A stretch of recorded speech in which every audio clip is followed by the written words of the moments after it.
Just এই তিনটা, আর কিছুই লাগবে না। মিষ্টির জন্য হচ্ছে আমি এই কনডেন্স মিল্কটা ইউজ করব, ঠিক আছে, আর কিছু না। আমি এখানে প্রথমে টক দই অল্প নিয়ে ছিল ওখানে আগের, ওটা নিয়ে নিলাম। সাথে হচ্ছে আর একটু টক দই দিব। টক দইটা ভালো করে মিক্স করে নিতে হবে, যেন মানে দানা হয়ে না থাকে, ক্রিমি একটা টেক্সচার আছে, জাস্ট এই টাইপের একটা টেক্সচার আসবে। সাথে আমি এখানে নিয়ে নিব ফ্রেশ ক্রিমটা, দেখতে পাচ্ছেন। তো যারা হচ্ছে বাংলাদেশে থাকেন ডানো ক্রিমটা ইউজ করলেই হয়ে যাবে, এখানে সেম টেস্ট। জাস্ট ক্রিমটা দিয়ে দিব।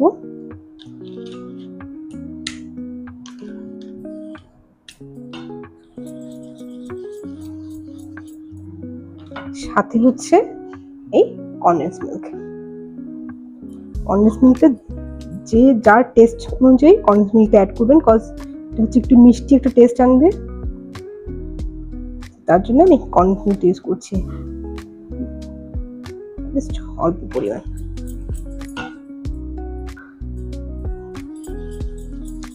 জাস্ট তিনটা ইনগ্রেডিয়েন্টস মিক্স করে নেবেন।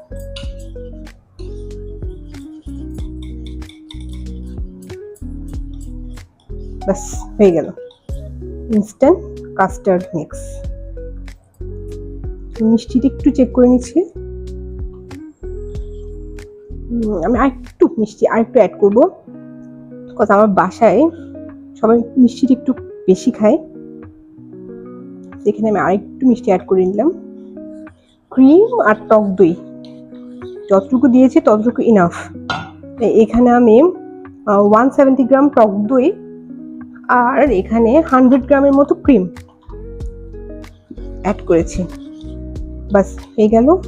এটার সাথে এবারে ফ্রুটসগুলো আমি অ্যাড করে দেবো, জাস্ট 3টা ফ্রুটস, অথবা যার বাসায় যে ফ্রুটসটা থাকে সেটা অ্যাড করে দিলে হয়ে যাবে।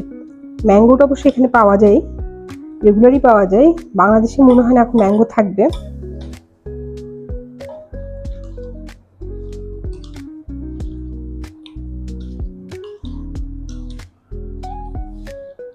স্পুন দরকার ছিল,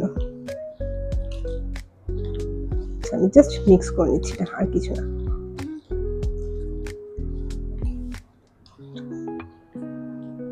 দেখতে ইয়াম্মি লাগছে এটা, জাস্ট একবার ট্রাই করুন, খুবই ইজি একটা রেসিপি, খুবই ইজি। লাইক সাডেন কোনো বাসায় গেস্ট আসলে এটা